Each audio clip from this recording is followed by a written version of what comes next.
কোরআন যে বুঝে, কোরআন যে মানে, আর কোরআন যে বুকে ধারণ করে, এই ব্যক্তিগুলো হচ্ছে আলাদা ব্যক্তি। আর যেই ব্যক্তিরা কোরআন মানেও না, কোরআন বোঝেও না, কোরআন শোনেও না, কিন্তু কোরআনের বিরোধিতা করে, এই ব্যক্তিরা হচ্ছে আলাদা ব্যক্তি। যেই ব্যক্তি নামাজ পড়ে না, ওই ব্যক্তি কাল হাসরের মাঠে আল্লাহ তাআলাকে যদি বলে যে আল্লাহ তাআলা সময় একদিনও আমি পাই নাই, এই জন্য নামাজ পড়ি নাই, তা আল্লাহ তাআলা দয়া দান ইহসানে তাকে মাফ করে দিতে পারে। কিন্তু যেই ব্যক্তি বলবে যে আমি নামাজ পড়িনি, 10 জনকে পড়তেও দিনি, আচ্ছা বলেন তো কথাটা কি ভালো না খারাপ? অনেক খারাপ, অনেক কষ্ট লাগে কথাটা বলতে। যে আমরা কেউ আছি যারা নামাজ পড়তে জানি না, কোরআন পড়তে জানি না, হাদিস পড়তে জানি না, তারা আল্লাহ তাআলার দরবারে পড়তে জানি না বলে মাফ পেয়ে যাবে। কিন্তু যারা পড়তে জেনেও যারা পড়ে না, তাদেরকে আল্লাহ তাআলা পাকড়াও করবে। যে ব্যক্তি কোরআন পড়ে, কোরআন বুঝে, এই এক ব্যক্তি, আর যে কোরআন পড়ে না, বুঝতেও পারে না, এই একজন ব্যক্তি। আসুন বুঝাইয়া দিই। গ্রামের মহল্লায় একটা হেফজ ছাত্র আছে। এই ছাত্র দিন শেষে ছুটির সময় 1 মাস রোজা রাখলাম, রাখার পরে এই যে ছুটি, অনেক প্রতিষ্ঠান ছুটি নাকি বলেন, এক ছাত্র বাড়িতে আছে। তো সেই জুমাতে ইমাম সাহেব নাই, বাইরে গেছে। ইমাম সাহেব বললেন, বাবা তুমি তো মাদ্রাসায় পড়ো, 30 পারা কোরআনের হাফেজ, তো অবশ্যই একটা জুমার খুতবা তুমি অন্ততপক্ষে দিতে পারবে। কি দিতে পারবে? আমার সাথে কথা বলতে হবে বন্ধুগণ। কি দিতে পারবে? খুতবা। খুতবা দিতে বলা হলো। ইমাম সাহেব খুতবা দিতে বলে তিনি কিন্তু চলে গেলেন। এবার খুতবা দিতে বলেছে কে? ইমাম সাহেব। কাকে? মাদ্রাসার এক ছাত্রকে, তলবে এলেমকে। খুতবা দিতে উঠে তলবে এলেম হাতে একটা লাঠি নিয়ে খুতবা শুরু করেন। শুধু খুতবা শুরু করেন, নাহমাদুহু ওয়া নুসাল্লি আলা রাসূলিহিল কারীম, আম্মা বাদ। প্রথমেই তার আব্বা প্রথম কাতারে ছিল, ভক্তি ভরা একটা বুক ভরা আশা নিয়ে, হায়রে আজকে আমার সন্তানটা অন্ততপক্ষে কোরআন থেকে কিছু আয়াত তেলাওয়াত করবে, কোরআন থেকে কিছু কথা বলবে, আমরা মন ভরে শুনবো। তার মাকে গিয়ে সুন্দর করে চমৎকার চমৎকার করে বলবো, আজকে উমুক মসজিদে তোমার সন্তান আমাদের জুমার মসজিদে খুতবা দিয়েছে, আর খুতবায় আমাদেরকে নিয়ে এই সম্পর্কে কথা বলেছে। ভক্তি ভরা বুক ভরা আশা নিয়ে, বাসনা নিয়ে খুতবা শুরু করেছে, নাহমাদুহু ওয়া নুসাল্লি আলা রাসূলিহিল কারীম, আম্মা বাদ। যে ব্যক্তি কোরআন পড়তেও জানে না, কোরআন বুঝতেও জানে না, কোরআন করে কি জিনিস এটা জানতেও জানে না, সেই ব্যক্তি মূর্খ বাবা সঙ্গে সঙ্গে ধরে নিয়েছে, হায়রে বাপ, আজ যদি তোর মাকে বাদ দিয়ে দিস, কাল তো তোর বাপকে বাদ দিবে না, এর কোনো গ্যারেন্টি নেই। নাকি বলেন? কথা ঠিক আছে তো? খুতবা শুরু করেছে উনি, নাহমাদুহু ওয়া নুসাল্লি আলা রাসূলিহিল কারীম, আম্মা বাদ। প্রথমেই তার আম্মাকে বাদ দিয়ে দিয়েছে। এবার তিনি বাড়ি গিয়ে বউকে বলছেন, বউ কত বুক ভরা আশা নিয়ে গেছিলাম রে বউ, যে আজকে হয়তো সন্তান তোমার আলোচনা শুরুতেই বলবে, বুক ভরা আশা নিয়ে আমাদের জন্য দোয়া করবে। দোয়া তো গুল্লি মারলো, প্রথমে গিয়ে দেখি তোমার বেটা আগেই তোমাকে বেচে দিল, দিয়ে বলছে আম্মা বাদ। কাল যে নাহমাদুহু ওয়া নুসাল্লি আলা রাসূলিল কারীম আব্বা বাদ বলবে না, এর কোনো গ্যারেন্টি নেই। কি কথা ঠিক আছে না? তো ঠিক একইভাবে বাঙালি, এরকম হুজুগে কিছু বাঙালি আছে আমাদের মধ্যে, যে বাঙালিগুলো ঢাকাতে কোনোদিন যায় না, ঢাকা কি জিনিস চিনে না। ঢাকাতে একদিন গেছে, যেই লিফটগুলো সিঁড়িগুলো কারেন্টে দিয়ে চলে, আমরা ওই সিঁড়িগুলো দেখিনি, কারেন্টে একটা সিঁড়ি যায় আর ওপর থেকে আরেকটা ধাপি চলে আসে। তো একজন বাঙালি ওপরকার সিঁড়িতে যে যেতে হয়, ও ওপরকার সিঁড়ি থেকে নামছে। আচ্ছা বলেন তো, ও যদি নিচের দিকে যে সিঁড়িটা আসে, ওই নিচের দিকে নামার সিঁড়িটাতে যদি ওপর দিকে উঠতে যায়, ও কি উঠতে পারবে না? 1 নাম্বার ধাপিতে যেখানে উঠেছিল সেখানেই থাকবে? বলেন কোথায় থাকবে? 1 নাম্বার ধাপিতে যেখানে ছিল সে সেখানেই সীমাবদ্ধ থাকবে, কারণ তার উল্টা রাস্তায় সে উঠেছে। তো ঠিক আমরা কোরআন ছাড়া আমাদের পথ ভোলা এই জায়গাটাতে নিয়ে আসতে পারে একজন, তিনি হচ্ছেন বিশ্বজাহানের নবী সৈয়দুল আরবি সাল্লাল্লাহু আলাইহি সাল্লাম। ওনার রেখে যাওয়া সুন্নাত এবং আল্লাহ তাআলার দেওয়া কোরআনুল কারীম আমাদের পথ ভোলারে পথ দেখাতে আল্লাহ তাআলা এই কোরআনকে দিয়েছেন। এই কোরআনকে দিয়েছেন। এই জন্য আমাদেরকে বলা হয়েছে যে একজন মুমিন তার দিক নির্দেশনা দেওয়ার জন্য গাইডলাইন একটাই, সেটা কি? কোরআন। এই কোরআনকে জেনে এই কোরআনকে মান্য গণ্য করে চলতে হবে। একদিন ইমাম গাজালি রহমাতুল্লাহ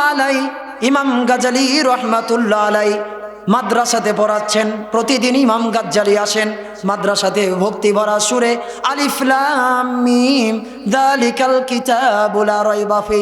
প্রতিদিন ইমাম গাজ্জালি আসেন কিতাবগুলো ঘাড়ে করে নিয়ে। ইমাম গাজ্জালি প্রতিদিন ঘাড়ে করে নিয়ে আসে। একদিন ইমাম গাজ্জালি আসতে দেরি হয়ে গেল। ইমাম গাজ্জালিকে তার শিক্ষক জিজ্ঞেস করলে, হে ইমাম গাজ্জালি, প্রতিদিন তুমি দেরি করে আসো মাদ্রাসায়, আজকে তোমাকে ছাড় দেওয়া হবে না? হে ইমাম গাজ্জালি, কেন তুমি প্রতিদিন দেরি করে মাদ্রাসায় আসো? আজকে তোমার বিচার করা হবে, আজকে তোমার ফয়সালা করা হবে। ইমাম গাজ্জালি বলল, ও আল্লাহর বান্দা, ও আমার ওস্তাদজি, আমি যখন প্রতিদিন আসি, আমি আসার সময় দেখি উমুক রাস্তা দিয়ে যখন আসি, আমার আসার সময় কোন যেন জান্নাতি কোন এমন পাখিগুলোর ডানার পরগুলো বিছায়া দেয়। আমি ইমাম গাজ্জালি ওই জান্নাতি পাখাগুলোর ওপর দিয়ে কিভাবে আসব? আমি ইমাম গাজ্জালি বসে থেকে দাঁড়িয়ে থেকে পাখাগুলো গুটাতে আমি পাখাগুলো গুটাইয়া তারপর ইমাম গাজ্জালি সেখান থেকে আসতে পারি। সঙ্গে সঙ্গে ওস্তাদজি লাঠিটাকে ফেলে দিল। ইমাম গাজ্জালির ওস্তাদি বলে দিল সঙ্গে সঙ্গে, ওরে আমার সন্তানেরা, ওরে আমার ছাত্ররা, তোমরা যদি জান্নাতি যুবক যদি দেখতে চাও, হক ইলমে দিন শিক্ষাওয়ালা যদি তোমরা দেখতে চাও, তোমরা ইমাম গাজ্জালির দিকে তাকায়া দেখো।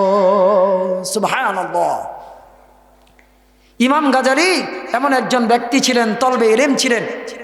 হাদিসের মধ্যে পাওয়া যায় কোনো স্কুলের, কলেজের, ভার্সিটির অন্য কোনো প্রতিষ্ঠানের কোনো ছাত্র যদি কবরের পাশ দিয়ে হেঁটে যায়, কবরের আযাব মাফ হয়, এর কোনো গ্যারেন্টি নাই। কিন্তু একজন তলবে ইলম কোরআন শিখনেওয়ালা ব্যক্তি যদি কবরের পাশ দিয়ে হেঁটে যায়, আল্লাহ রাসূল সাল্লাল্লাহু আলাইহি ওয়াসাল্লাম বলেছেন তার 40 দিনের কবরের আযাবকে আল্লাহ তাআলা মাফ করে দেয়। বলছি সুবহানাল্লাহ। এই জন্য এই কোরআনটাই এসেছে আমাদেরকে পরিবর্তন করার জন্য। কোরআন এসেছে কিসের জন্য? আমাদেরকে পরিবর্তন করার জন্য।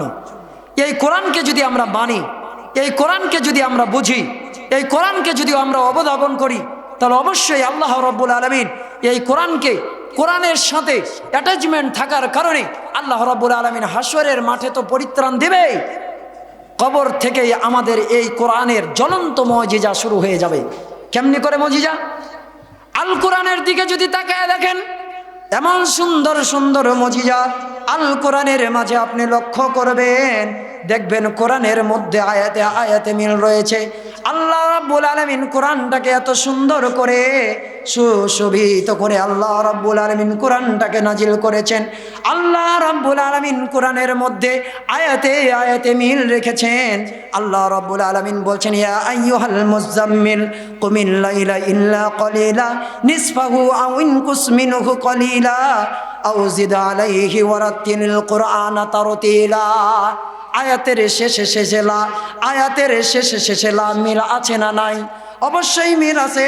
আপনি যদি লক্ষ্য করেন অন্য একটি আয়াতের দিকে, আল্লাহ রাব্বুল আলামিন বলছেন, ইয়া আইয়ুহাল মুদ্দাসসির কুম ফাআনজির ওয়া রাব্বুকা ফাকাব্বির ওয়া সিয়াবাকা ফাতাহির। দেখুন আয়াতের শেষে রয়ে মিল রয়েছে। আল্লাহ রাব্বুল আলামিন তারপরে এমন সুন্দর সুন্দর করে মিল রয়েছে। আল্লাহ তাআলা কোরআনের মধ্যে তিনি বলছেন, আল্লাহ রাব্বুল আলামিন তিনি জানায় দিয়েছেন, আল্লাহ রাব্বুল আলামিন বলছেন, ওয়াশ-শামসি ওয়া দুহাহা ওয়াল কমারি ইযা তালাহা ওয়ান নাহারি ইযা জাল্লাহা ওয়াল লাইলি ইযা ইয়াগশাহা ওয়াস সামাই ওয়া মা বানাহা। আয়াতের শেষে মিল আছে না নাই? অবশ্যই মিল রয়েছে। আল্লাহ রাব্বুল আলামিন তারপরে অন্য একটি আয়াতের দিকে লক্ষ্য করলে দেখতে পাবেন আল্লাহ তাআলা বলছেন, ওয়াদ-দুহা ওয়াল লাইলি ইযা সাজা মা ওয়াদ্দাকা রাব্বুকা ওয়া মা ক্বালা ওয়ালাল আখিরাতু খায়রুল লাকা মিনাল উলা ওয়ালা সাওফা ইউতিকা রাব্বুকা ফাতারদা। সবগুলোই খারা জবর। আল্লাহ তাআলা আয়াতের শেষে মিল রয়েছেন। আল্লাহ রাব্বুল আলামিন তারপরে অন্য একটি সূরার দিকে লক্ষ্য করলে পড়লে পাবেন ওয়াত্তিনি ওয়াজ্জাইতুন ওয়া তুরি সিনিন ওয়া হাযাল বালাদিল আমিন লাকাদ খলাকনাল ইনসান। দেখুন আয়াতের শেষে আল্লাহ রাব্বুল আলামিন কি প্রকৃতি দিয়ে আল্লাহ তাআলা মিল রেখেছেন। অন্যত্র জায়গায় আমরা যদি লক্ষ্য করি, লক্ষ্য করতে করতে গিয়ে আমরা যদি আর রহমানকে গিয়ে প্রশ্ন করি, হে আর রহমান তোমার আয়াতের শেষে মিল রয়েছে নাকি? আর রহমান জবাব করে বলল, আর রহমান আল্লামাল কুরআন খলাকাল ইনসান আল্লামাহুল বায়ান ওয়ান নাজম ওয়া আশ-শামসু ওয়াল কমারি বিহুসবান ওয়ান নাজমু ওয়াশ-শাজারি ইয়াসজুদান। আল্লাহ রাব্বুল আলামিন তারপর বললেন, ও আমার বান্দারা, তারপর তোমরা আরো আমার আয়াতের শেষে মিল নাও চাও নাকি? আল্লাহ রাব্বুল আলামিন 102 নম্বর সূরা 112 নম্বর সূরা আল ইখলাসের মধ্যে আল্লাহ তাআলা বললেন, কুল হুয়াল্লাহু আহাদ আল্লাহুস সামাদ লাম ইয়ালিদ ওয়া লাম ইউলাদ ওয়া লাম ইয়াকুল লাহু কুফুয়ান আহাদ। দেখুন আয়াতের শেষে দাঁড়িয়ে আল্লাহ রাব্বুল আলামিন কি সুন্দর করে মিল রেখেছেন। আমরা যদি কোরআনুল কারীমের সর্বশেষ সূরা আন-নাস 114 নম্বর সূরার যদি তাকায়া দেখি, কুল আউযু বিরাব্বিন নাস মালিকিন নাস ইলাহিন নাস মিন শাররিল ওয়াসওয়াসিল খান্নাস আল্লাযী ইউওয়াসওয়িসু ফি সুদুরিন নাস মিনাল জিন্নাতি ওয়ান নাস। আয়াতের শেষে সিনে মিল আছে না? মিল রয়েছে। আপনি কোনো মন্ত্রের দিকে যদি তাকায়া দেখেন, মন্ত্রের শেষে এরকম মিল পাওয়া যায় না। কোরআনের মধ্যে যেমনি করে মিল রয়েছে, কিন্তু কোরআন তো কোনো মন্ত্র নয়, কোরআন তো কোনো দেবদেবীর দেওয়া কোনো মন্ত্র নয়, কোরআন তো কারো দেওয়া স্লোগান নয়, কোরআন তো একমাত্র আল্লাহ রাব্বুল আলামিনের কাছ থেকে আসা, রাসূলুল্লাহ সাল্লাল্লাহু আলাইহি ওয়াসাল্লামের কাছে আসা একটি গ্রন্থ। আসুন, এই যে কোরআনের দেখুন আয়াতের শেষে মিল রয়েছে। এই কোরআনকে জেনে একজন পণ্ডিত, একজন ব্রাহ্মণ ইসলাম ধর্ম গ্রহণ করেছিল। এই পণ্ডিতের এই ইসলাম ধর্মের ঘটনাটা বলে আমি সামনে অগ্রসর হব, একদম ভূমিকা ছাড়াই কোরআনের দিকে, একদম বিষয়বস্তুর দিকে আমি লক্ষ্য করে চলে যাব। আসুন, একজন ব্যক্তি ছিল ভারতে প্রবাস মন্দির নামে একজন মন্দিরে একজন ব্রাহ্মণ ছিল, যেই ব্রাহ্মণের নাম হচ্ছে ডক্টর শিব সরবজি। ডক্টর শিব সরবজি, এই ডক্টর শিব সরবজি 11টা গ্রন্থের সে ছিল পণ্ডিত। 11টা গ্রন্থ সে পড়তে জানতো, বাইবেল পড়তে জানতো, কিতাব পড়তে জানতো, তারপরে মুসলমানদের ধর্মগ্রন্থ আল কোরআন পড়তে জানতো, তাওরাত পড়তে জানতো, ইঞ্জিল পড়তে জানতো। প্রত্যেকটা গ্রন্থ তার মুখের আওয়াজে ছিল। একদিন ডক্টর শিব সরবজি এসে তার স্ত্রীকে এসে বলছেন, হে আমার প্রাণের স্ত্রী, হে আমার প্রাণের অর্ধাঙ্গিনী, আমি সত্য কথা বলবো না মিথ্যা কথা বলবো? আমি সত্য দিকে যাব না আমি মিথ্যার দিকে যাব? আমি কোন পথে যাব? যেই পথে গেলে আমি শান্তি পাবো, মুক্তি পাবো? স্ত্রী ডাক দিয়ে বললেন, ও আমার প্রাণের স্বামী, আপনি যদি সত্য কথা বলেন তাহলে আপনার কি ফায়দা, আর আপনি মিথ্যা কথা বললে আপনার কি ফায়দা? তখন বলছে, প্রাণের স্ত্রী রে, আমি যদি সত্য কথা বলি, এই যে সুন্দর সুন্দর ফল, এই যে সুন্দর সুন্দর তাজা কলা, সুন্দর সুন্দর তাজা তরতাজা সুন্দর সুন্দর এত সুন্দর সুন্দর খাদ্য ভাণ্ডার, এগুলো কালকে থেকে আজ চোখে দেখতে পাওয়া যাবে না। স্ত্রী বললেন, তাহলে সত্য কথা বলছেন না কেন? বলছে, প্রাণের স্ত্রী রে, আমি যদি সত্য কথা বলি, কালকে থেকে আমাকে ইসলাম ধর্ম গ্রহণ করতে হবে। সেই স্ত্রী বললেন ভাদমতী সেনের একমাত্র সন্তান ডক্টর শিব সরবজি এক কথায় বললেন, হে আমার প্রাণের স্ত্রী, তুমি যদি বলো তাহলে আমি কালকে থেকে ইসলাম গ্রহণ করব। আমি 10টা ধর্মগ্রন্থকে লাথি মেরে কোরআনটাকে আমি বুকে নিয়ে আমি ইসলাম ধর্মটাকে গ্রহণ করব। কারণ আমি যেই মন্ত্র আমি যে পাঠ করি, এই মন্ত্রের মধ্যে আমরা দেখতে পাওয়া যায় যে মন্ত্রের ভিতরেও আল্লাহ রসুল সাল্লাল্লাহু আলাইহি ওয়াসাল্লামের নাম রয়েছে। একজন ব্রাহ্মণ ঠাকুর, সে যে মন্ত্র পাঠ করে, তার মন্ত্রের মধ্যেও কি রয়েছে? মুহাম্মদ সাল্লাল্লাহু আলাইহি ওয়াসাল্লামের নাম রয়েছে। বিশ্বের আনাচে কানাচে আমরা লক্ষ্য করলে দেখতে পাই, একজন হিন্দু মানুষকে যদি জিজ্ঞেস করেন যে তোমার এই মন্ত্র আর এই মন্ত্র ঠিক আছে নাকি, ওই 100 বলবে এই মন্ত্রই ঠিক আছে, এই মন্ত্রই ঠিক আছে। কোন সেই মন্ত্র আমি বলে শোনাচ্ছি, 1 মিনিট শুধু একটা কথা শুনতে হবে। কোন সেই কথা? বিশ্বজাহানের নবী সৈয়দুল আরবি সাল্লাল্লাহু আলাইহি ওয়াসাল্লাম যখন মক্কা নগরীতে যখন ছিলেন, তখন তাকে পূজা করত। কিছু কিছু মানুষ তাকে ভক্তি করে কি করত? পূজা করত। এই জন্য আল্লাহ তাআলা রব্বুল আলামিন তিনি কোরআনুল কারীমে একখানা আয়াত দ্বারা জানিয়ে দিলেন, মা কানা মুহাম্মাদুন আবা আহাদিম মির রিজালিকুম ওয়ালাকিন রাসূলুল্লাহি ওয়া খাতামান নাবিয়্যিন। আল্লাহু আকবার। আল্লাহ রাব্বুল আলামিন জানিয়ে দিলেন, মা কানা মুহাম্মাদুন আবা আহাদিম মির রিজালিকুম ওয়ালাকিন রাসূলুল্লাহি ওয়া খাতামান নাবিয়্যিন। মুহাম্মদ তো তোমাদের কোনো পিতা নয়, মুহাম্মদ তো তোমাদের কোনো সন্তান নয়, মুহাম্মদ তো তোমাদের পূজা করা কোনো বস্তু নয়। মুহাম্মদ হচ্ছেন, তিনি হচ্ছেন রাসূল, যেই রাসূলকে আল্লাহ রাব্বুল আলামিন সর্বশ্রেষ্ঠ পয়গম্বর হিসেবে সৃষ্টি করেছেন। নাকি বলেন?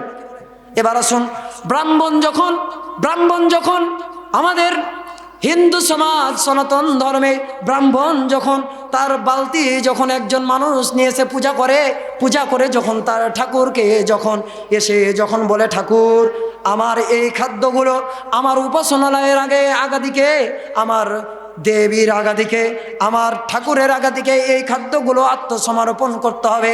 তখন লক্ষ্য করুন, একজন ঠাকুর সব সময় সে তার বালতির সমস্ত খাবারগুলো সে আজরাবে আর এইরকম করে বাড়ি দেয় আর বলে, যা দেবী সর্বভূতে শান্তি রূপে ওম নমস্তাস্যৈ নমো নমঃ অল্লং জ্যেষ্ঠং শ্রেষ্ঠং পরমং আল্লাহ রাসূলুন হেকাতাম ইংমেং তরেমেং ইল্লাল্লাহ বিল্লাল্লাহ। কথা কি বুঝে গেল? সংস্কৃতি ভাষায় বলছে, যা দেবী সর্বভূতে শান্তি রূপে ওম নমস্তাস্যৈ নমো নমঃ অল্লং জ্যেষ্ঠং শ্রেষ্ঠং পরমং আল্লাহ রাসূলুন হেকাতাম ইংমেং তরেমেং ইল্লাল্লাহ বিল্লাল্লাহ। কেন? লক্ষ্য করতে হবে। এই যে একজন পণ্ডিত, একজন ব্রাহ্মণ, তার বক্তব্য হচ্ছে এটাই যে আমি আমার মন্ত্রের ভিতরে লক্ষ্য করলাম, যে আমার মন্ত্রের ভিতরে আমি নিজে বলছি যে যা দেবী সর্বভূতে শান্তি রূপে। একজন দেবীর কাছে শান্তি রূপ যদি পেতে চাও, শান্তি যদি পেতে চাও, একজন মানুষের কাছ থেকে যদি শান্তি পেতে চাও, এমন একজন ধর্ম যাজক আছে, যেই ধর্ম যাজকের তার নাম হচ্ছে মুহাম্মদ, আর যেই দিন নিয়ে এসেছেন তার নাম হচ্ছে ইসলাম। ইসলাম ছাড়া কোনো ধর্ম নেই, আর মুহাম্মদ ছাড়া, আল্লাহ তাআলা রাসূল ছাড়া কোনো ব্যক্তি খাতামুন নাবিয়্যিন বলে কেউ নেই। বলছি সুবহান আল্লাহ। দেখুন তো, তার মন্ত্রের ভিতরেও পর্যন্ত এই কাজটা করে। এখন যদি মনে করেন যে কুরবানির দিন ইমাম সাহেবকে আপনি দিয়েছেন গরু জবাই করতে, ইমাম সাহেব বলছে বিসমিল্লাহি আল্লাহু আকবার দিয়ে ফাঁস করে গরুটা দিল জবাই। কারণ আপনার আগাদিকে যদি ইমাম সাহেব গরু জবাই করে, আপনি তো মন্ত্র শিখে গেলেন যে বিসমিল্লাহি আল্লাহু আকবার বলে, এটাই তো দোয়া। কুরবানি তো আর কোনো দোয়া নাই, এটা দিলেই তো গোশ হালাল হয়ে গেল। আপনি তখন সামনে বাদ থেকে করলেন কি, হে ইমাম সাহেবকে খামা খাই এক পোয়া করে গোশ দিতে হয়, এই মন্ত্র তো আমার জানা। বিসমিল্লাহি আল্লাহু আকবার কয়ে দিব 5, ইমাম সাহেব উপরেছে বেকায়দে কোচে লে হামা কে লিয়ে মুস্করা তনির কোচে।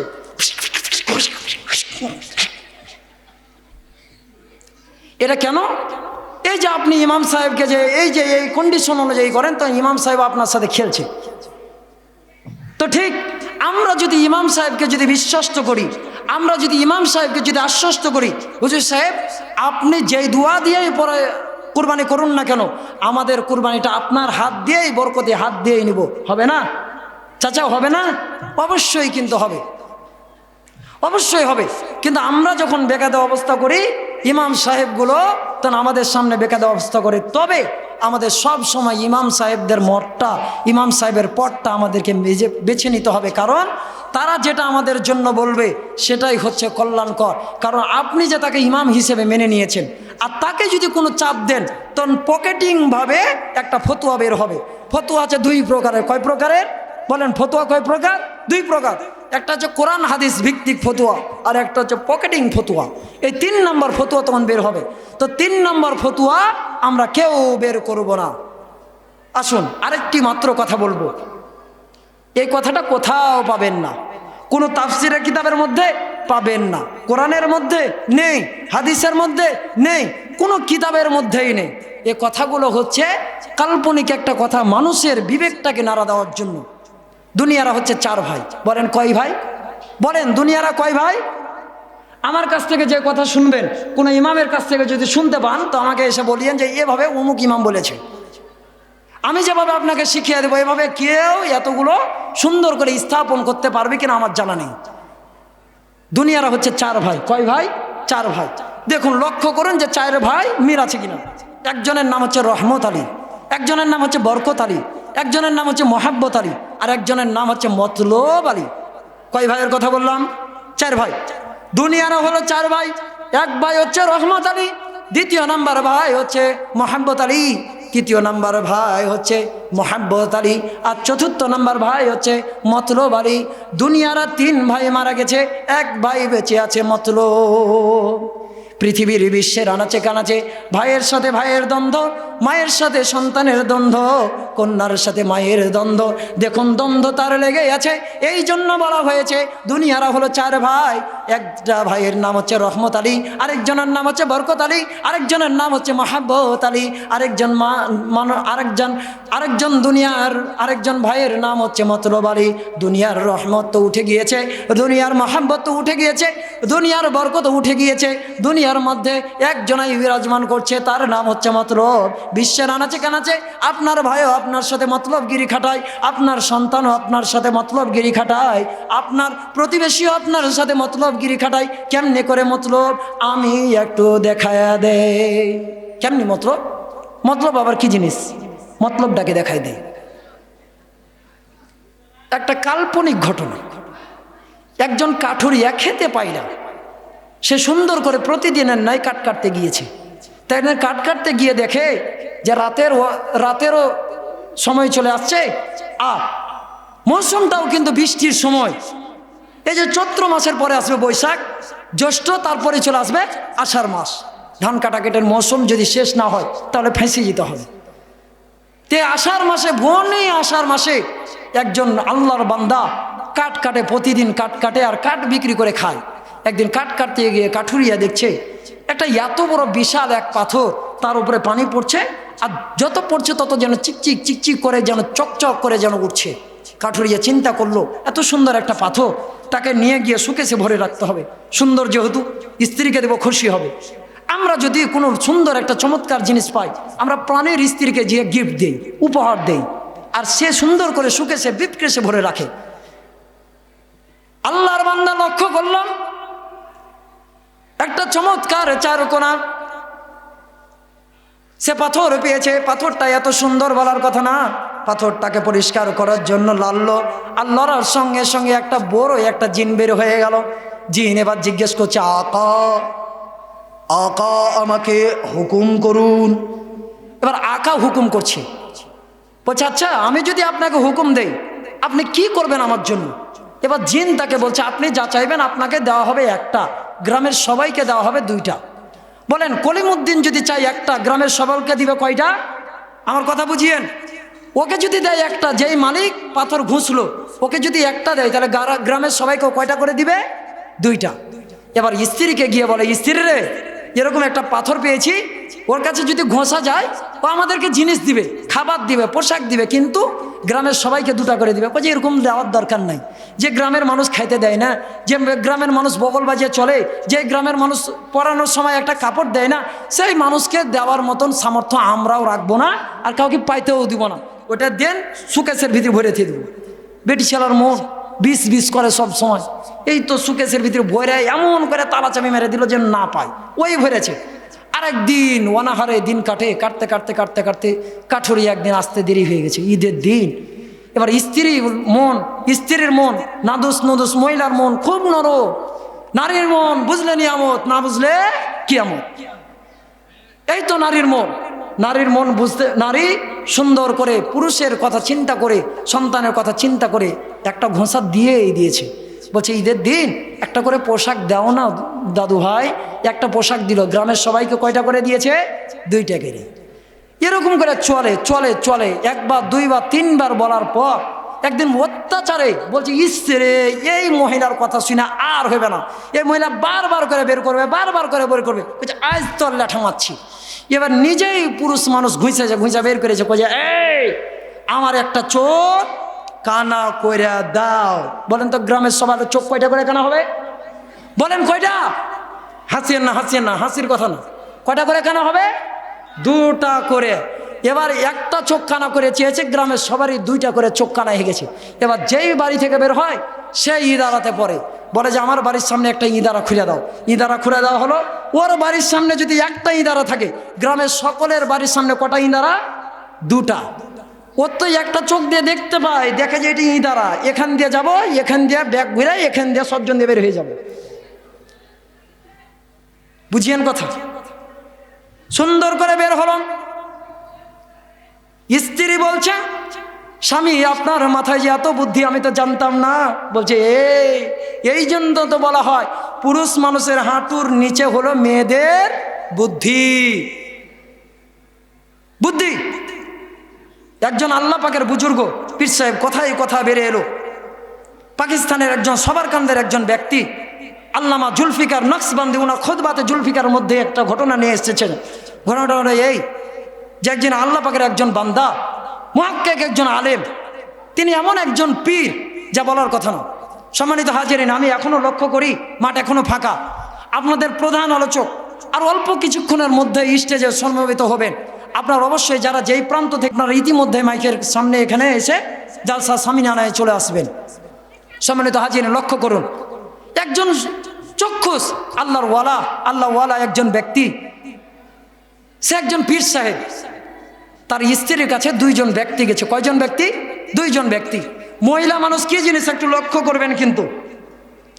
দুইজন ব্যক্তি গেছে, যাওয়ার পরে বলছেন আল্লাহ পাকের ওলির একজন স্ত্রী আপনি? আল্লাহর ওলি কখন বাড়িতে আসবে? বাড়িতে তো নাই। তো বলছে কে আল্লাহর ওলি? ওই আব্দুর রহিম। আর ওই তো খাট্টালো। কে বলছে? স্ত্রী বলছে। কার নামে? স্বামীর নামে একটু বদমেজে করে দিয়ে দিল, একটু ছল ছলে করে একবারে 20। আল্লাহ পাক কবুল করুক। আল্লাহর একজন বান্দা একটা বেয়াল উপহার দিয়েছেন গোরস্থানের জন্য। সকলে বলছি আল্লাহুম্মা আমিন। সম্মানিত হাজিরিন, লক্ষ্য করুন যা বলছিলাম। আল্লাহর ওলির স্ত্রী, সে দুইটা আল্লাহর বান্দার সাথে এত খারাপ ব্যবহার করেছে, মনের দুঃখে চলে যাচ্ছে। আল্লাহর ওলি কোন জায়গা থেকে বুঝতে পেরেছেন যে আমার স্ত্রী তাদের দুইজনকে বের করে দিয়েছেন। এবার আল্লাহর ওলি চিন্তা করছেন, আমি আমার স্ত্রীর সামনে যদি না যাই, আর এখন যদি ওই দুইটা আল্লাহর বান্দার উপরে যদি না যায়, তাহলে আমার ইজ্জতটা আর থাকলো না। আল্লাহর ওলি চিন্তা করলাম, এখন এই মুহূর্তে আমি একটা বাঘের উপরে উঠবো, এক হাতে লিব লাঠি আর এক হাতে লিব অজগর সাপ। সুন্দর করে বাঘের উপরে উঠে আল্লাহর একজন বান্দা চলে আসছে, এক হাতে অজগর সাপ আর এক হাতে একটা লাঠি নিয়ে। আল্লাহর বান্দা তাকবীর দিচ্ছেন, আল্লাহু আকবার, আল্লাহু আকবার, আল্লাহু আকবার, আল্লাহু আকবার, আর চলে আসছে। আর সবার কন্দে ওই যে দুইজন ব্যক্তি বাড়ি থেকে মনের দুঃখে আয় আফসোস নিয়ে চলে আসছিল, ওরা দুইজন দেখছেন আর বলছেন আহলান সাহলান, আপনি এত বড় আল্লাহর একজন ওলি, আপনার স্ত্রী আপনাকে মানে না? বলছে আরে শোনো, আমি যে আল্লাহর একজন এত বড় যে ওলি, আমার স্ত্রী মানে না কেন জানো? একদিন আমি মনে করলাম যে আমার স্ত্রী যে মানে না, তো আমি ছাদের উপর দিয়ে, টিনের উপর দিয়ে যাই নামাজের উপরে সাওয়ার করে আমি যাই নামাজের উপর দিয়ে চলে যাব, আমার স্ত্রী যেন আমাকে দেখে আমাকে যেন ভক্তি করে। পরে যদি নেমে এসে যদি স্ত্রীর সামনে দাঁড়াচ্ছি, আমার স্ত্রী আমাকে বলে যে আজি জানেন আজকে আকাশের উপর দিয়ে একটা জাই নামাজ যাচ্ছিল, আর জাই নামাজের উপর দিয়ে একটা আল্লাহর ওলি কি সুন্দর আল্লাহ আল্লাহ আল্লাহ আল্লাহ জিকির করছে আর চলে যাচ্ছে। বলছে সেই আল্লাহর ওলি যদি আমি যদি মুরিদ হতে পারতাম, আমি স্ত্রীর জীবনটা ধন্য হয়ে যেত। বলছে আরে স্ত্রী, তাহলে তো আমার কপাল খুলে গেছে। বলছে কীভাবে? বলছে ওই যে আল্লাহর ওলি যে জাই নামাজের উপরে যাচ্ছিল, ওইটা আমি। বলছে এ লাগি তো জাই নামাজটা কেমন ঝুঁকে ঝুঁকে ঝুঁকে ঝুঁকে ঝুঁকে ঝুঁকে যাচ্ছিল। আর নেবেন মহিলা মানুষ, তারপরে বুঝে নিতে হবে মহিলা মানুষ নাকি বলেন? মহিলা মানুষ। আসুন।